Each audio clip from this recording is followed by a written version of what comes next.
Pernahkah kalian melihat pemain yang masih bisa melakukan sprint kencang di menit ke-120 seolah pertandingan baru saja dimulai? Di Brasil, dia bukan sekadar bek, dia adalah Pendolino si kereta cepat yang tak punya tombol berhenti. Di saat bek lain sudah kehabisan napas di usia 30, pria ini justru menaklukkan Eropa di usia 37 tahun. Banyak yang bilang Dani Alves adalah bek tersukses, atau Roberto Carlos adalah yang paling mematikan. Tapi jika kita bicara tentang standar emas seorang bek kanan, dia adalah satu-satunya alasan mengapa sisi kanan pertahanan Brasil dan AC Milan terasa seperti tembok yang tak tertembus sekaligus senjata tajam yang mematikan. Tampil di 3 final Piala Dunia secara berturut-turut, saat dunia membicarakan siapa bek kanan terbaik sepanjang masa, hanya ada satu nama yang berdiri di puncak piramida. Bukan tentang skill semata, tapi tentang ketahanan fisik yang melampaui batas manusia normal. Inilah kisah sang legenda abadi yang bernama Marcos Cafu. Totti, pallone respinto dalla barriera, arriva Cafu, bomba di Cafu ed è 1-0 al 17° minuto, Roma in vantaggio con un missile.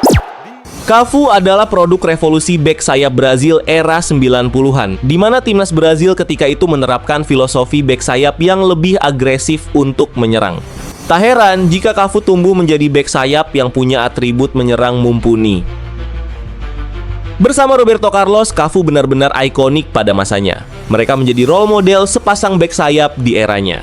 Cafu adalah tipe bek kanan yang punya kemampuan merangsek hingga ke kotak penalti lawan dengan kecepatannya yang luar biasa, yang menjadikannya sebagai bek kanan paling ofensif di masanya.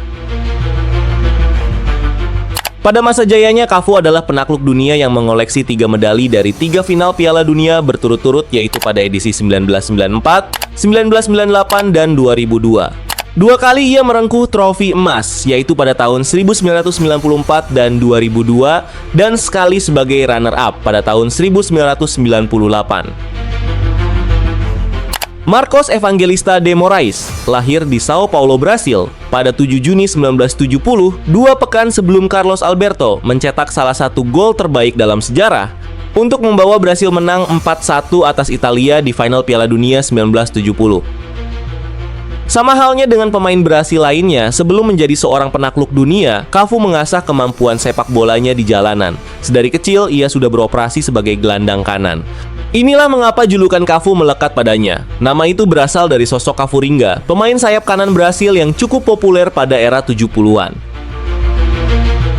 Sebagai anak yang tumbuh di kawasan kumuh Sao Paulo, ia sering dianggap kurang memiliki fisik yang dominan untuk bermain di posisi gelandang kanan. Alhasil ia dianggap kurang menonjol, sehingga membuatnya ditolak lebih dari 10 kali oleh berbagai klub profesional Brasil, termasuk Corinthians, Atlético Mineiro, dan Portuguesa. Namun jalanan kasar Jardim Airin Sao Paulo itu pula yang mengajarinya untuk tidak pernah menyerah. Cafu akhirnya mendapatkan kesempatan untuk ikut seleksi Akademi Sao Paulo pada usia 18 tahun, sekitar tahun 1988-89. Hal ini dikarenakan kemampuan teknis, stamina, dan determinasi yang ia asah di sepak bola jalanan itulah yang membuat pelatih di Akademi Sao Paulo akhirnya terkesan dan mengontraknya. Di klub inilah jejak legendarisnya akhirnya dimulai. Ketika itu pelatih Sao Paulo, Tele Santana, melihat potensi Cafu yang sesungguhnya, di mana sang pelatih menyarankan agar ia pindah posisi dari gelandang kanan menjadi bek sayap. Pada awalnya, Cafu sempat tidak nyaman mengemban peran tersebut. Aku sempat tidak nyaman bermain sebagai fullback, terutama karena aku harus belajar cara baru mengirim umpan silang. Akan tetapi, ketika Paulo Roberto Falcao memanggilku ke skuad Brasil pada 1990, aku menyadari bahwa Santana benar, katanya. 5 tahun lamanya, Cafu dibimbing oleh Santana dan menjadikannya sebagai Leandro Baru, yang merupakan bek kanan andalan Santana di Piala Dunia 1982. Sepak bola ofensif ala Santana membuat para fullback diberi keleluasaan untuk membantu serangan, bertahan seakan-akan jadi tugas nomor 2 para pemain tersebut. Namun, apa yang diajarkan Santana itu memang berbuah hasil. Selama bermain untuk Sao Paulo, Cafu berhasil meraih gelar Serie A Brasil, Copa Sudamericana, Copa Libertadores, sampai Piala Interkontinental. Meskipun ia kurang piawai dalam umpan silangnya, yang bisa dibilang satu-satunya kelemahannya. Namun dengan larinya yang sangat cepat, menawarkan jalan keluar lain di sisi kanan Sao Paulo dan menjadi kekuatan penyerang yang sangat kuat. Selain itu, Cafu juga kadang-kadang ditempatkan di posisi awalnya sebagai gelandang kanan. Dengan keserbagunaan itu, membuatnya menjadi aset yang sangat penting bagi raksasa Brasil tersebut. Tampil gemilang sebagai bek kanan, membuat Cafu diberi satu tempat di skuad tim nasional Brasil yang bepergian ke Amerika Serikat untuk Piala Dunia 1994. Pada gelaran Piala Dunia itu, Cafu sebetulnya hanya menjadi cadangan Jorginho. Akan tetapi, di laga final melawan Italia setelah memasuki menit ke-20, Jorginho cedera. Hal itu kemudian memberi kesempatan kepada Cafu untuk memamerkan kemampuannya. Kesempatan tersebut memang tak disia-siakan oleh Cafu. Ia bermain sangat baik dari segi menyerang maupun bertahan, sehingga membuat gawang Brasil tetap bersih dari gol. Brasil kemudian berhasil mengalahkan Italia melalui adu penalti. Gelar Piala Dunia ini yang pertama bagi Cafu dan yang keempat bagi Brasil. Penampilan mengesankan di final Piala Dunia 1994 ditambah dengan rentetan trofinya bersama Sao Paulo akhirnya membawa Cafu menuju Eropa, di mana ia pergi ke La Liga Spanyol pada musim 1994-95. Kala itu Cafu direkrut oleh Real Zaragoza. Sayangnya, dia cuma bertahan selama semusim di sana. Kedatangan Cafu bertepatan dengan performa gemilang legenda klub Alberto Belsue di posisi bek kanan, membuat Cafu kesulitan mendapat tempat utama. Nasibnya di Spanyol semakin sulit ketika ia mengalami cedera pubalgia yang cukup parah yang membuat kesempatan bermain Cafu semakin terbatas. Dihadapkan dengan situasi sulit, Cafu memilih mudik ke Brasil. Tujuan utama Cafu sebenarnya adalah Palmeiras. Akan tetapi, karena ada perjanjian antara Sao Paulo dan Zaragoza yang melarangnya pindah langsung ke Palmeiras.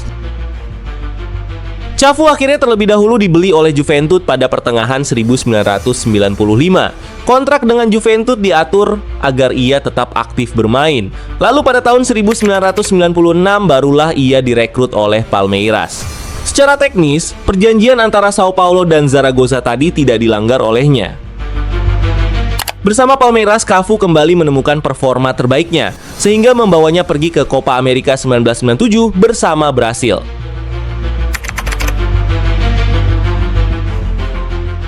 Di Copa America 1997 di Bolivia itu, Cafu bermain di ketiga pertandingan babak penyisihan grup, di mana Brasil mengalahkan Costa Rica 5-0, Meksiko 3-2, dan Kolombia 2-0. Kemudian di babak perempat final, ia berhasil membantu Brasil mengalahkan Paraguay dengan skor 2-0. Lalu kemenangan 7-0 atas Peru di semifinal. Pertandingan terakhir dimainkan melawan tuan rumah Bolivia. Dengan Cafu di dalam skuad, Brasil menang 3-1 untuk mengangkat gelar kontinental yang kelima kalinya bagi tim Samba dan yang pertama di luar kandang mereka. Cafu menjadi salah satu pemain kunci dalam tim yang dipimpin oleh pelatih Mario Zagallo yang dikapteni oleh Carlos Dunga. Di kompetisi tersebut, Ronaldo Il Fenomeno mencetak 5 gol dan menjadi pencetak gol terbanyak turnamen, diikuti oleh Romario dan Leonardo, masing-masing dengan 3 gol. Kesuksesan bersama Brasil di Copa America itu kembali membuka pintu Cafu untuk pergi ke Eropa. Setelah Copa America selesai digelar, dia pun digaet oleh AS Roma pada 1997. Saat itu, Serigala Ibu Kota dilatih oleh Zdeněk Zeman. Cafu datang ke Roma sebagai bek sayap ofensif. Di bawah asuhan Zeman, kemampuan menyerang Cafu semakin menjadi-jadi karena kebebasan yang diberikan sang pelatih kepadanya. Ketika itu, Zdeněk Zeman menjadikan Roma sebagai klub yang ofensif, dengan perangkap offside hampir di garis tengah lapangan. Taktik ini bisa dibilang hampir serupa dengan Barcelona era Hansi Flick sekarang. Taktik ini tentu sangat cocok dengan Cafu yang punya speed begitu kencang dan stamina yang tak ada habisnya, sehingga membuat Cafu sulit dihentikan, di mana ia kerap membuat pemain lawan kalang kabut dan semaput. Itu menjadi salah satu nilai plusnya kala beroperasi sebagai bek kanan Roma.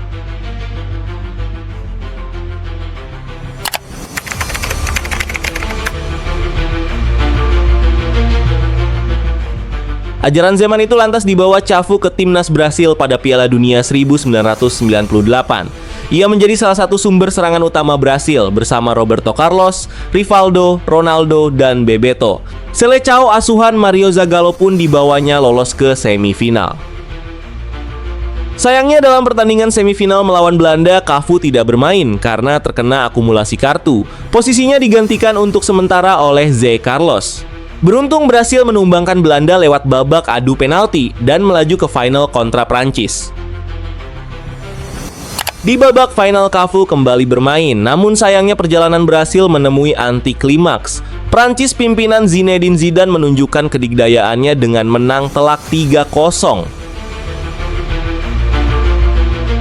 Setelah Piala Dunia 94 berakhir, Cafu bermain semusim lagi di bawah asuhan Zeman. Karena dianggap gagal, Zeman akhirnya didepak pada musim panas 1999 dan digantikan oleh Fabio Capello. Kedatangan Capello ini menandai lahirnya generasi emas Roma. Pada musim pertama di bawah Capello, Roma cuma berhasil finish di posisi ke-6. Akan tetapi pada musim panas 2000, presiden klub menggelontorkan dana 50 juta euro untuk merekrut Gabriel Batistuta, Emerson Ferreira, dan Walter Samuel, serta Hidetoshi Nakata turut menyusul pada Januari 2001. Hasilnya Roma sukses mengunci titel Serie A ketiga bagi klub Serigala Ibu Kota pada musim 2000-2001. Pemain bertinggi 176 cm itu tak bertindak bak penumpang kereta yang sekadar ikut-ikutan berpesta. Dia adalah kru yang krusial eksistensinya dalam skuad besutan Fabio Capello pada masa itu. Namun, sebelum mengunci title juara, ada hal menarik yang ditampilkan oleh Cafu dalam pertandingan melawan rival abadi mereka, Lazio, yang terjadi pada bulan Desember tahun 2000. Di pertandingan itu muncul momen ajaib, sebuah pertunjukan bakat samba yang membuat penonton Olimpico menjadi histeris. Bagaimana mungkin pemain sehebat Nedved dibuatnya seperti seorang amatir, di mana Cafu melakukan 3 kali sombrero yang ia tampilkan di atas kepala Nedved. Meskipun mungkin tidak sebagus mencetak gol dalam pertandingan yang sama atau assist di akhir pertandingan, namun momen itu sangat penting baginya. Dengan hadiah tambahan berupa 3 poin yang membuat momen itu semakin manis saat mereka melaju menuju gelar juara. Jadi, tak salah jika Cafu layak masuk ke dalam daftar AS Roma Hall of Fame. Julukan Il Pendolino juga pertama didapatnya ketika membela AS Roma. Pendolino sejatinya nama kereta bikinan Italia yang laku di Eropa sebagai kereta ekspres untuk perjalanan jarak jauh, kereta tercepat pada zamannya. Setahun setelah merebut gelar juara Serie A, Cafu juga sukses meraih trofi Piala Dunia keduanya. Keberhasilan itu bahkan didapatkan Cafu sebagai kapten tim Samba. Awalnya Cafu bukanlah kapten utama, namun ia menerima ban kapten setelah Emerson mengalami cedera bahu, tepat sebelum turnamen dimulai. Sebagai pemain paling senior yang sudah berusia 32 tahun saat itu, ia memimpin skuad muda Brasil meraih gelar juara dunia kelima mereka. Bukan hanya itu, di Piala Dunia 2002, Cafu juga tampil penuh dalam 7 pertandingan. Dan yang paling mengesankan, ia tak pernah digantikan. Wajar jika orang-orang menyebutnya sebagai pemain berparu-paru ganda karena menunjukkan stamina luar biasa di usia yang tak lagi muda di kompetisi yang paling kompetitif. Saat mengangkat trofi di podium, setelah kemenangan atas Jerman dengan skor 2-0 di final, Cafu menuliskan pesan 100% Jardim Airin di bajunya sebagai penghormatan untuk tempat asalnya. Selain rekor 3 final beruntun, Cafu membantu Brasil mencatatkan rekor sempurna dengan memenangkan seluruh 7 pertandingan yang mereka jalani di turnamen tersebut. Usia yang tak lagi muda, godaan untuk menutup karier di Jepang pun datang kepadanya. Akan tetapi pada 2003 Cafu memilih untuk hijrah ke Milan. Sebab ada satu target yang belum berhasil diraihnya, yaitu menjadi juara Liga Champions. Pada usia 33 tahun, pria asal Sao Paulo itu memulai kariernya bersama Rossoneri. Banyak yang mengira bek kanan itu tidak akan menghabiskan lebih dari beberapa tahun di San Siro. Namun Cafu membuktikan bahwa orang-orang yang meragukannya salah setelah memenangkan gelar Liga dalam kampanye debutnya bersama I Rossoneri. Pada 2005, Milan dibawanya lolos ke final Liga Champions. Di laga melawan Liverpool itu, Milan menjadi unggulan. Mereka bahkan berhasil mencetak 3 gol pada babak pertama. Akan tetapi, keajaiban kemudian tercipta. Liverpool mencetak 3 gol balasan dan akhirnya menang lewat adu penalti. Pada usia 35 tahun, kesempatan Cafu untuk juara Liga Champions tampak sudah habis. Perlahan, tempatnya di sisi kanan pertahanan Milan pun tergeser oleh Massimo Odo yang 6 tahun lebih muda darinya. Meski begitu, pada 2007 Milan kembali berhasil menembus partai final juga melawan Liverpool. Kali ini Rossoneri tak lagi menyia-nyiakan kesempatan dan berhasil menang 2-1 berkat 2 gol Filippo Inzaghi. Cafu sendiri tidak bermain pada laga tersebut. Akan tetapi, karena ada di bangku cadangan, dia tetap berhak atas trofi Liga Champions perdananya. Mimpi besar itu diwujudkan saat usianya sudah mendekati 37 tahun. Jadi bukan hal yang aneh kalau nama Cafu juga masuk dalam daftar AC Milan Hall of Fame. Takdirnya memang menjadi legenda Roma dan Milan sekaligus. Akan tetapi, setahun sebelum juara Champions itu, Cafu memutuskan pensiun dari timnas Brasil setelah kalah dari Prancis di perempat final Piala Dunia 2006. Meskipun mundur di situasi yang mengecewakan, Cafu tetap menggoreskan catatan spesial. Dia mundur dengan catatan 142 caps yang membuatnya jadi pemain dengan jumlah penampilan terbanyak untuk timnas Brasil sampai sekarang. Meski sang bek memang menghadapi beberapa kritik menjelang akhir karirnya karena kurangnya pengaruh di Piala Dunia 2006, sebagian besar dilihat sebagai konsekuensi dari kekuatan yang memudar. Namun, tidak ada keraguan bahwa Cafu adalah salah satu dari sedikit pemain yang tidak mengalami penurunan besar dalam karirnya sampai dia pensiun pada 2008. Bahkan dengan semua kritik kecil, tidak diragukan lagi bahwa Cafu bukan hanya patokan bagi bek kanan manapun. Sebaliknya, dia telah menetapkan patokan yang sangat tinggi bagi seorang pesepak bola yang ingin menjadi bek kanan.